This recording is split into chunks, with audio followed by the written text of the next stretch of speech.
Hearn goes back-to-back at the Great Race Place. Mother Nature throws us another curveball. We take the white flag with the ultimate modified underdog. Hi, I'm Bob McGannon, and I watch Race Pro Weekly. Hope you do too.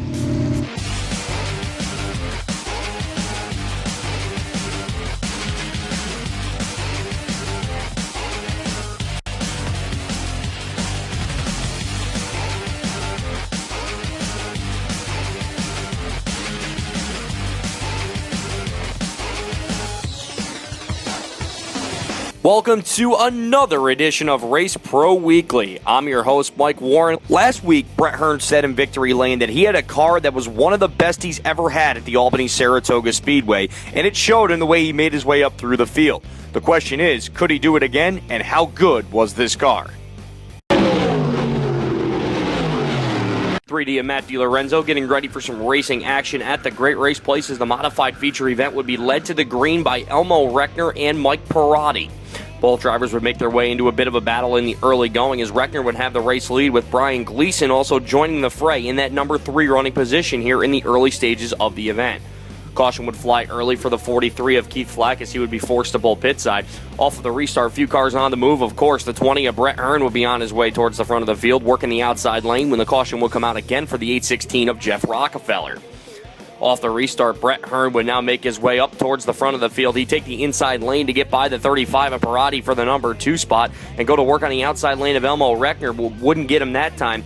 He'd make another move on the outside to try to get through to him, but the caution would come out onto the speedway as it would be for the 14 of Brian Gleason, who hit the implement tire going into turn number 1. Off the restart, Reckner would have to block the low lane again as Hearn would try what he could do upstairs. As Hearn made his way around him, he would get through him on turn number 3 and 4 and take the race lead as Brett Hearn was well on his way to his second straight victory. Mark Johnson, Jeff Trombley on the move as they would make their way towards the front as well, as you see Trombley getting to the inside of the 17 of Elmo Reckner. As they come off the corner for the final time, however, nobody was stopping Brett Hearn as he goes back-to-back at Albany-Saratoga.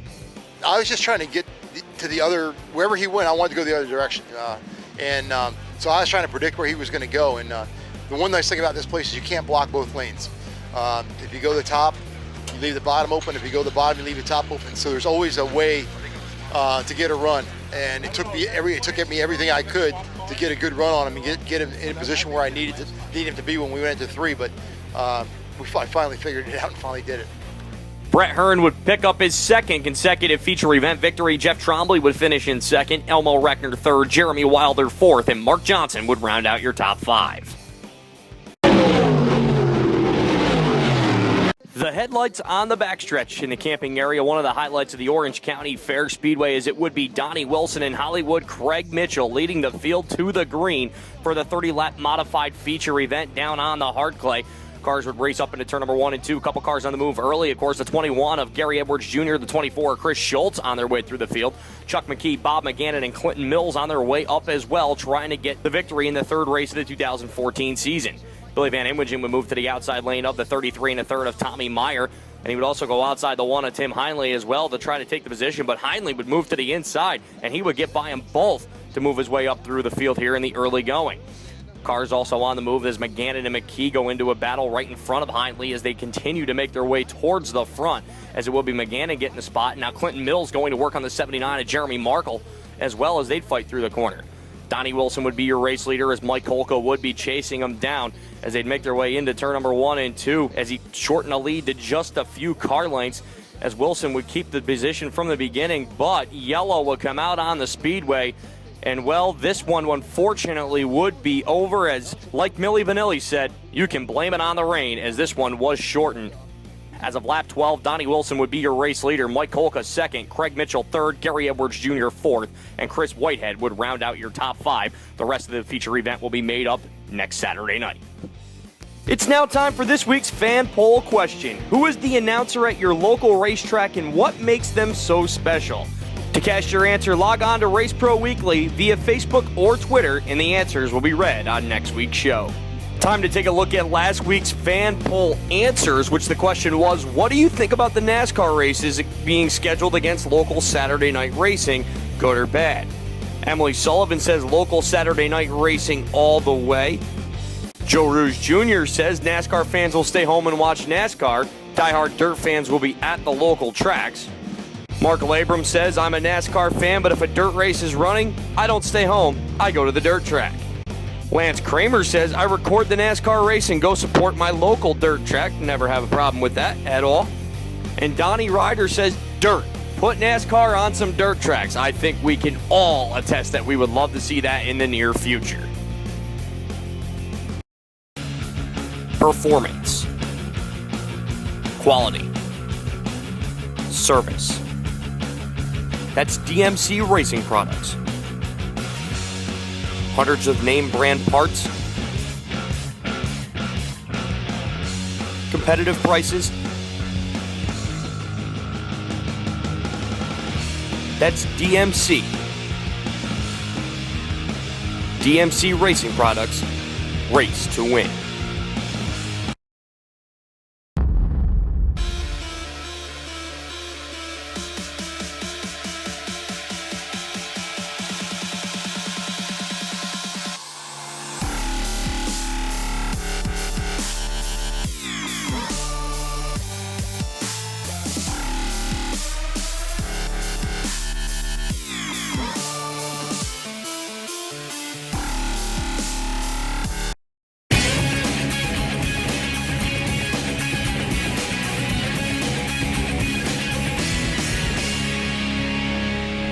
We start off in the modified division at the Albany-Saratoga Speedway as Brett Wright moved up from the Sportsman division, running his first feature event with the modifieds this past weekend, and he talks about why the change was necessary. My dad, he said once I got a couple wins, he put the 358 in. He just didn't figure it was going to be this soon to put the 358 in, but the Sportsman class started getting rougher and rougher, and so we just decided to move up. Modified feature winner Brett Hearn didn't have the easiest road to a feature event victory this past Friday night, as he had to deal with a little bit of trouble getting to the lead and almost had a close call with lap traffic. You know, the thing is, you don't know how close second is, and I thought we were pretty decent, but I didn't know how much of a cushion I had, and those guys were racing hard side by side, and there's nowhere to go. They can slow you down by, 3/4 of a second, just like that, and, anything could happen, so it was pretty hairy. A lot of Billy Pouch fans in the stands at the New Egypt Speedway. Also, Ryan Go Down, the winner from last week, getting ready to go as they brought their way down the front straightaway for the 30-lap modified feature event. As a lot of cars on the move early, you see Tim Apgar trying to make his way towards the front as Gary Butler would spin early in the event, bringing out the caution. Now, under this caution, Billy Pouch would have to go pit side to fix some things. He would try to make his way back up through the field as you see him get by the 747 of Ryan Go Down. But as they came off of turn number 4, Go Down gets into Pouch, making a little bit of contact, spinning the number 1 machine out, bringing out the caution. And Ryan Go Down, my friends, would be penalized. He would be sent to the rear for his involvement in the incident. That didn't stop Billy Pouch. He made his way across the outside of the speedway and took the lead with 5 laps to go in this event. Nothing can stop Billy Pouch on the speedway at New Egypt. Top 5 would be Billy Pouch picking up the victory, Pat Wall finishing in second, Jimmy Blue at third, Ryan Go Down fourth, and Tad Cox rounding out your top 5. Other winners on the night in the crate modifieds, it would be Mike Butler. In the street stocks, it would be Gary Klimazak, and your winner in the rookie sportsman would be Derek Crum.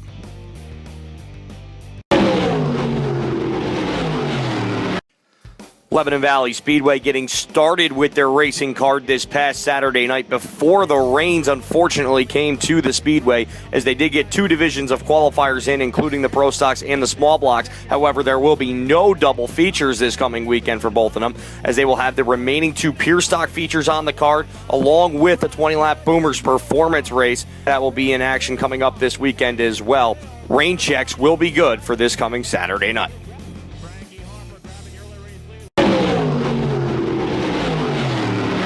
Pro Stock feature event would see the 14 of Kim Dool and the 97 of Dan Older leading the field to the green as they make their way up into turn number 1 and 2 for the first time. A lot of cars on the move early as the 93 of Kenny Martin and the 7 of Rob Yetman would be trying to make their way up through the field. Robbie Speed also looking to bounce back from a couple of tough showings in the first 2 weeks in his career at the Albany-Saratoga Speedway. He would go to the inside of Kim Dool, looking to take the number 3 spot away. as a caution will come out as Walt Brownell would be pit side. Off of the next restart, Kim Duell would look to fire on the outside lane, and that put Kenny Martin in the number 4 spot, but Robbie Speed would keep the position for the time being as he take the number 3 spot away, and then the number 2 spot down the front straightaway as he would move in right behind the 2 of Brandon Amy. Caution will come out on the speedway for the 87 of Brownell once again, and off the restart, Robbie Speed would take the advantage on the outside lane as he would nose ahead of the 2 of Brandon Amy as they fought through turn number 3 and 4. Nick Stone, Rob Yetman, and Byron Westcott were also on the move as Stone doing everything he can, muscling Westcott out of the way to take that number 4 spot as he was on his way towards the front of the field. Nick Stone would then go to work on Crazy Kenny Martin on the inside lane, and he would get him as well coming to the flag stand here as we head to the closing stages. Stone would get by Amy and now try to go to work on the 24 of Robbie Speed once again on the inside. Couldn't do it that time, but the next time around he would find just enough of a hole to get by both of them as Stone would take the race lead on the final lap, bring it back around, and he would pick up the win in the Pro Stock feature event. I guess I just kept working that bottom, and I think Robbie slipped up a little at the end there and opened it up for me, but it was a fast little track tonight, I guess. A lot of bite in it, but it was a good race. Yeah, it was fun, nice side by side, and of course it's always nice to come out on top.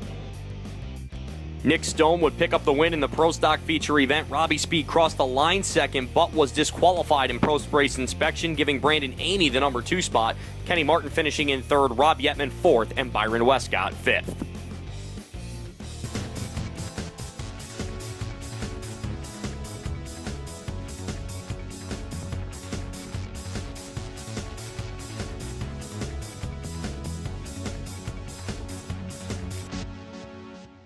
Hi everyone, I'm Mimi Lazaro here tonight with Mark Keslowski. Mark, you missed a few races at the beginning of the season, but you're here tonight. How did it feel to be back behind the wheel? We struggled a little tonight, first night back, but you know what? To be able to be here means everything's good at home, so it feels good. Now, what made you decide to put Jimmy Davis in the car? That always makes me wonder, how do other drivers decide, and how difficult of a decision is it to put another driver in your car? Well, he used to race here regularly, and he lives right up the road, and he's running a TO car now, so he's kind of familiar with what I have. So I don't know, it just seemed like a good fit, and he did a good job. I want to ask you, how much of a role and how important is your family in racing for you? Well, without them, I wouldn't be racing. They let me, they give me the extra time to do this, and I can scoot away from the office when I need to have fun. So, if I didn't have their support, if it created turmoil, I wouldn't do it. Now, last question I want to ask you: if you could go back to the beginning of your career and give yourself advice, something that you know now, what would that be? I wish I moved to the modified division maybe a year or two earlier, but it worked the way it worked, and we're having fun. So it's now time for our Drive Shafts by DMC Driver Spotlight with Hollywood Craig Mitchell. Race Pro Weekly is brought to you by Racing Electronics, your #1 source for professional race communications worldwide. Rainmaker Productions, co-promoters of the Lou Lazaro Memorial Race at Fonda Speedway on May 24th. Sheldon Oil Services, recycling for your future. And by Pilot Graphic Designs, signs, banners, decals, and so much more. Give Dan a call today at 315-539-3484. It's not something you choose, it chooses you. It's something you're born with. It's a passion that consumes you. Being an outlaw is not for the weak. Being an outlaw is in your blood. Only an outlaw can survive a grueling 90-race schedule. 40,000 miles on the road, going from track to track. It's not about being posse or all-star. It's about being an outlaw. Only the best can call themselves outlaws. I'm Darren Pittman, World of Outlaws STP sprint car driver, and I'm an outlaw. Sayers Auto Wrecking Incorporated is a towing service and an auto salvage yard. We offer 24-hour roadside assistance and damage-free towing. Our wreckers are radio dispatched for your convenience, and we're AAA approved for your peace of mind. On the auto salvage side, we pay top dollar for junk vehicles and sell a wide variety of used auto parts. We also buy scrap metals, including aluminum, copper, steel, and brass. You can learn more about all we do by calling Sayers Auto Wrecking today at 413-358-4374. There's only one place in the capital region for you to get the full racing action.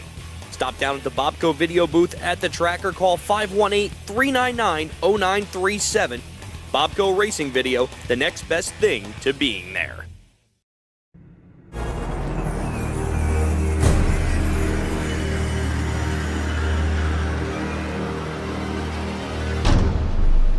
Standing here at Albany-Saratoga Speedway with Brian Crummell, the Dig Safely New York Grit Racing Series, powered by VP Racing Fuel's point leader.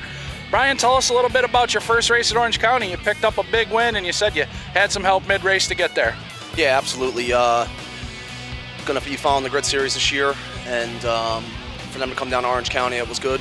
That's my home track, but to pick up a win there is it's pretty awesome, you know. Being the points leader, it's early in the season. We're going to try to run as many as we can. Yeah, halfway through the race, just got a couple lucky breaks, made a couple nice moves, and was able to get clear of a couple cars that I needed to get clear of to, you know, get in contact with the leader and hopefully making a couple mistakes here and there for them to come down to that track. It was a little treacherous, needless to say. So for some outsiders to be ahead of me, it was kind of a little bit comforting coming to the end of the race to be able to, I was pretty sure they were going to make some mistakes there. You're a big fan of the double file restarts all the way to the end, because that's what you had mentioned helped you a little bit there at Orange County.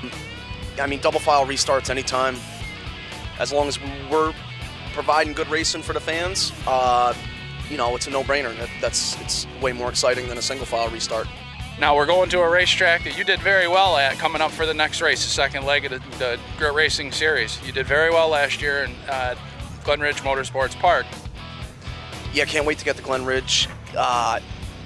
Hopefully my neck holds up. I think it's a 60 lapper, and we did a 50 lap stint last year, and my neck was hurting pretty good after that, so I'm gonna have to figure something out. One race that we're pretty excited about this year on the tour is the Nationals is coming back to Albany-Saratoga. Is this kind of a test and tune for you for the big race coming in September? You know, we kind of like to come someplace different upstate, travel a little bit, and being that it is one of the races on the Grit Series, absolutely to come and practice here is great. Can you tell us a little bit about the people that help you get to the racetrack, that support you, and give some thanks? Yeah, absolutely. I mean, all the sponsors on the car, I can't do it without them. I've raced out of my own pocket before, and I wouldn't be here today if it wasn't for Superior Remodeling, Mako, Advanced Auto Parts, Sharon's Toy. I can't even name them all. I mean, they're just, everyone that supports me has been really, really good. So can't do it without them. The fans, obviously, you know, if we didn't have fans, we wouldn't have races. So, you know, you put all that together, and we got a pretty good thing going for myself. Well, there you go. That's Brian Crummell, the Dig Safely New York Grit Racing Series, powered by VP Racing Fuel's point leader. Hopefully a Nationals champion come September here at Albany-Saratoga. Scott Lawrence and Jody Thew would bring the field to the green in a 20-lap street stock feature event at the Albany-Saratoga Speedway. As they move up through turn number 1 and 2 for the first time, Lawrence would make a bid on Thew on the outside lane to try to take the race lead as they come off of turn number 4, and it would be Scott Lawrence leading lap number 1 of the event. A couple cars on the move early, the 62D of the Flying Carrot Ewell Cook, and last week's winner, the 44D, that is Billy Dupree. Caution will come out early on the speedway for the 12 of Randy Miller, and something tells me it ain't the wheels. On the restart, Jason Meltz would take the advantage on the outside lane as he would take the race lead. 3-wide action between Nathan DeHota, Paul Bramer, and Luke McIsaac. Towards the back of the field, and now Dupree and Matt Mosier are going to get into it as well as they would try to run down the 3 of Bramer. Cars will continue to make their way towards the front of the field as Billy Dupree and Ewell Cook, who had something going on during the event, would continue to move his way towards the front, and so would the 00 machine of Josh Coonrad as he would get through as Dupree gets a little out of shape and takes out not 1, but 2 implement tires. Something you don't see every day at the Great Race Place. Off of the restart, Jason Meltz would take the race lead back, and Paul Bramer in the number 2 spot, but Josh Coonrad taking a 3-wide battle with Lawrence and Cook as he would take the number 3 spot away heading into turn number 3 and 4. Coonrad would get Bramer on the outside lane with just a couple of laps to go. Instead, his sights on the 51 of Jason Meltz, looking for his first career victory at the famed Malta Oval. Coonrad would power up to the outside lane, then go right behind him trying to get something as they came off of turn number 2 and into 3 and 4. He moved to the inside lane on the final lap. As they came to the line, it was going to be a close race, and at the line you couldn't tell who it was, but as we take a look at the freeze frame, it's going to be Coonrad at the line picking up the victory in the street stock feature. Josh Coonrad would pick up the victory. Jason Meltz happening to settle for second. Yule Cook third, Paul Bramer fourth, and Nathan DeHota finishing in fifth. Other winners on the night in the limited Sportsman, it would be Pete Jeske, and in the four-cylinder features, in the dual cam, it would be Todd Goldstein, and in the single cam, it would be Keith Tessero. Sportsman feature was also on the card at the Orange County Fair Speedway, and they did get this one in as they'd make their way up into turn number 1 and 2 for the first time. Car gets into Jimmy Spellman, who gets sent all the way over into turn number 4 with Dion Naples leading in the early going. Off of the restart, a couple cars on the move, including R.J. Smith in the 4 machine trying to make his way towards the front of the field in that bright orange car. Smith would make his way to the inside, trying to get by Naples for the number 1 spot as they went into turn number 3 and 4, but Naples will hold them off for the time being. And then as they made their way down the back straightaway, it would be Smith getting tangled and spun, and that would send him towards the rear of the field. Off of the restart, few cars on the move, LJ Lombardo, Frank Venezia in the 27 as well, trying to make their way up past Dion Naples as Dom Roselli Jr. would be taking the lead. Then Joe Conklin, Mike Dunkla, and Danny Cronk would be fighting for position, making their way up through the field as well. Roselli would maintain your race lead, but LJ Lombardo was on the move as he'd go to the inside lane looking to take the race lead away, and he would do it as a little bit of contact would happen down the front straightaway as Brian Crummell involved. Meanwhile, it would be Lombardo as your race leader as he would sky away from the field as he would continue to drive hard. Venezia and Matt Janiak would be fighting for position as Janiak would look to go to the inside of him, and also making his way in there would be the 3 machine of Danny Cronk as well, as he would be right there, but nothing would stop LJ Lombardo as he would pick up the win at the Orange County Fair Speedway. Top 5 would be LJ Lombardo picking up the win, Matt Janiak finishing in second, Danny Cronk third, Joe Conklin fourth, and Brian Crummell rounding out your top 5. Rookie Sportsman feature event winner would be Raphael Carson on the night, and the street stocks would go to Danny Carlu. CRA Sprints will be running a double feature on May 31st when they return to the hard clay. $1,000 on the line for the Sportsman division is leading them up into turn number 1 and 2 for the first time would be the 23 of Derek McGrew and the 62 of Mike Ostrander. McGrew would get the early advantage. He'd come off of turn number 3 and 4 as your leader. Scott Dool on his way up through the field along with the 12C of Peter Carlotta as the caution would come out for the number 4 of Elliott Lucier slowing the field. On the restart, it would be Ostrander getting the advantage. Robert Bublak would split Chad Miller and Joey Scarborough on the way up towards the front as they tried to make their way up once again. McGrew would be your race leader. He'd take the move on the outside lane of the 62 of Ostrander. His caution would come out for the 7T of Timothy Davis as he was stopped up in between turn number 3 and 4. Off of the restart, Robert Bublak Jr. would push to the inside of Mike Ostrander, and Scott Dool would be up to the number 4 spot as you see a little bit of shuffling for position towards the back of the field. Now Dool would go to work on the outside of Ostrander for the number 3 spot as he come off at turn number 3 and 4, and he would get him, but a caution would come out on the speedway for Brian Crummell, who made contact with the implement tire. Off of the restart, your race leader, Derek McGrew, would hit the implement tire as well, sending him up over the bank in turn number 1 and 2, and that would end his night. A tough break for the number 23 machine. Off the restart, a beautiful side-by-side battle between Robert Bublak Jr. and the 14 of Scott Dool would ensue, as Dool would have to go to the outside. As you see Blue racing with Ostrander in the top 5, but a caution coming out on the speedway for the 35 of LJ Lombardo. Off of the next restart, Scott Dool would have to push to the outside, and at lap number 20, it appeared he may have the lead by a Nerf bar. But the next time around, it would be Robert Bublak Jr. taking the position back as he would go back to the inside and keep up the momentum. As he made his way around for the final time, Robert Bublak Jr. would pick up the $1,000 to win Sportsman feature. Robert Bublak Jr. would pick up the win. Scott Dool would come home in the number 2 spot. Jeremy Pitts third, Johnny Scarborough fourth, and Hunter Bates picking up a top 5. It's now time to take a look at our weekend battles. We start down on the Ulster County Bull Ring at Accord Speedway, where there were twin features. In feature number 1, Jeff Hetzler would pick up the victory. Andy Bacchetti would come home in second, Tom Heinley third, Jerry Higbee fourth, and Rich Rickey would round out your top 5. In feature number 2, it would be Andy Bacchetti picking up the victory, Donnie Elliott finishing in second, Jackie Brown 3rd, Danny Creedon 4th, and Jerry Higbee 5th. Down at the Penn Can Speedway in the opener, Nick Rashinsky would pick up the victory. Billy Thornton would finish in 2nd, Joey Colston 3rd, Dan Pompey 4th, and Joey Grams would finish in the number 5 spot. Down at the Lernerville Speedway, a little bit of a family affair as Rex King Jr. would pick up the win. Rex King would finish in 2nd, Dave Murdoch 3rd, Tom Winkle 4th, and Brad Rapp would round out your top 5. Down at Big Diamond, Billy Pouch Jr. would get the win, Rick Laubach in 2nd, Tim Buckwalter 3rd, Craig Von Doren 4th, and Dwayne Howard would finish in 5th. Down at the I-88 Speedway, it would be Tim Courier getting the win, Brian the Dreamweaver finishing in 2nd, Mitch Gibbs 3rd, Mike Mahaney 4th, and Tyler Seary finishing in 5th. At the Delaware International Speedway, twin 20s were on the card. H.J. Bunting would get the victory in the first one, Matt Jester finishing in 2nd, Jordan Watson 3rd, Jamie Mills 4th, and Michael White would finish in 5th. In feature number 2, Joe Watson would get the win, Jordan Watson would finish in 2nd, H.J. Bunting 3rd, Bobby Watkins 4th, and Jamie Mills would finish in 5th. And down at the 5 Mile Point Speedway, Kevin Bates would get the victory, Nick Petrolak would finish in 2nd, Tyler Seary 3rd, PJ Goodwin 4th, and Chris Wood would round out your top 5.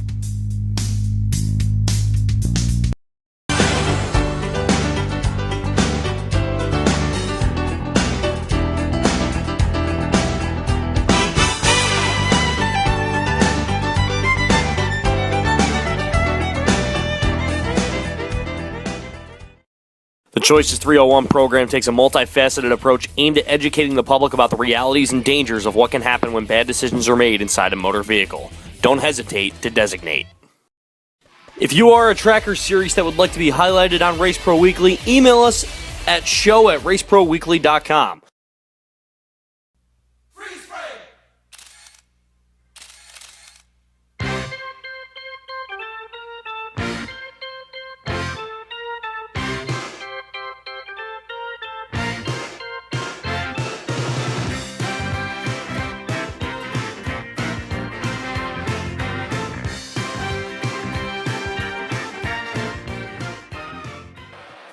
Over the past couple of seasons, Mark Johnson has pulled a couple of upsets at the Albany-Saratoga Speedway, including winning the final race of the 2014 season.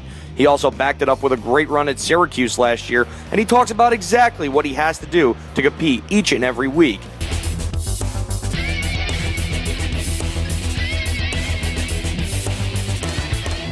Mark picked up a win here early in the season. How important was it to get that early win? It was good. We worked all year for it, and we're all winter for it.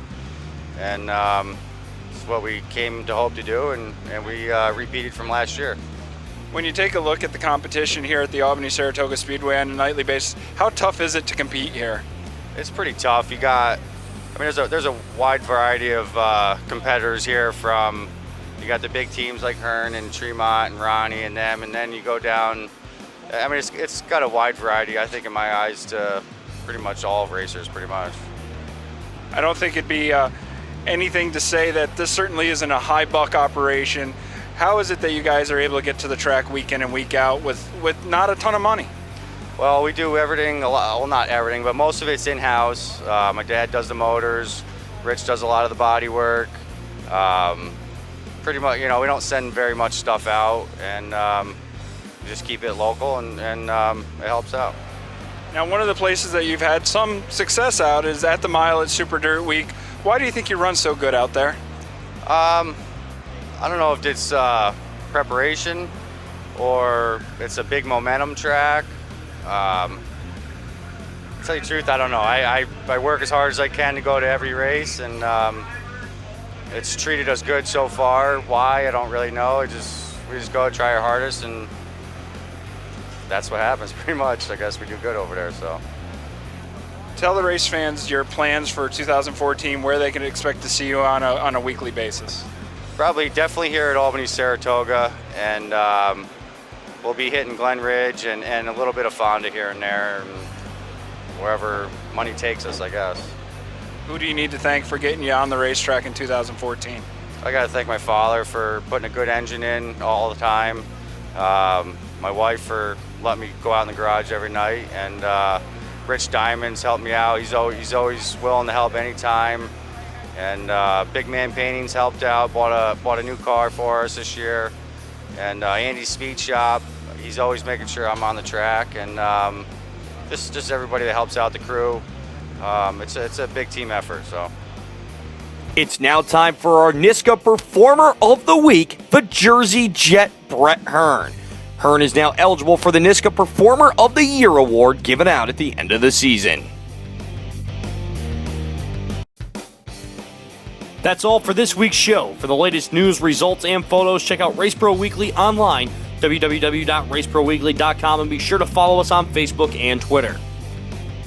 So for myself, Matt Knowles, Fast Eddie, Scott Morlock, Amber Chalmers, Dave Del Sandro, and everyone that helps put Race Pro Weekly together, thank you for watching this week's episode, and we'll see you next time.